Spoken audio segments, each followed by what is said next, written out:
Ethanol plant में, और जैसे गन्ना ज्यादा एथनॉल प्लांट में शिफ्ट होगा, चीनी का प्रोडक्शन घटेगा, उसका प्राइस बढ़ जाएगा। तो भारत सरकार को एथेनॉल और चीनी दोनों को बैलेंस करके रखना है। इसलिए भारत सरकार ने चीनी के निर्यात पर बैन लगा दिया, कहा कि हम चीनी बेचेंगे ही नहीं, क्योंकि फिलहाल जो चीनी है उसी को हम लोग स्टॉक करके रखेंगे, ताकि हम जो आने वाले सीजन में जो गन्ना निकलेगा उसमें ज्यादातर गन्ने को एथेनॉल प्लांट में भेजा जाएगा।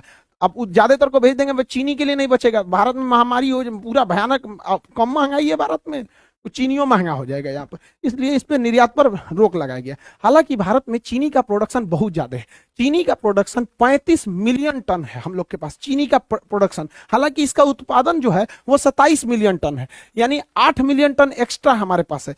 35 मिलियन टन उत्पादन है, 27 मिलियन टन चीनी का उपभोग है। चीनी का डेली रेगुलर बेसिस पे उपभोग होता है हम लोग के यहाँ, चाय में होता है, बिस्किट में होता है, तरह तरह की कैंडी, मिठाइयाँ छोटे बच्चों के लिए खाने के लिए आता है, लेमचूस उमचूस, यहाँ पर मिठाई देखिएगा, जलेबी, रसगुल्ला, जितना सब चीज में चीनी पड़ता है हमारे यहाँ चीनी। और जो पैकेट वाली सामानें बिकते हैं, कभी मंच, तुका दुका, किट कैट उटकेट, ये सब छोटका लड़का ज्यादा जानता होगा, सब हम लोग को कौन सी पता है ये सब, मतलब वो सबको। तो यहाँ पे जो है ना, ये इस सब में चीनी पड़ता है।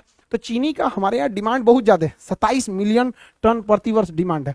तो हम लोग के पास 35 मिलियन टन उत्पादन है, 27 मिलियन टन खर्च है, यानी बफर स्टॉक में हम लोग के पास अभी भी 8 मिलियन टन जमा है। बफर स्टॉक किसे कहते हैं? सरकार जो अनाज को सरप्लस उत्पादन के समय जमा कर लेती है गोदामों में, उसे बफर स्टॉक कहा जाता है।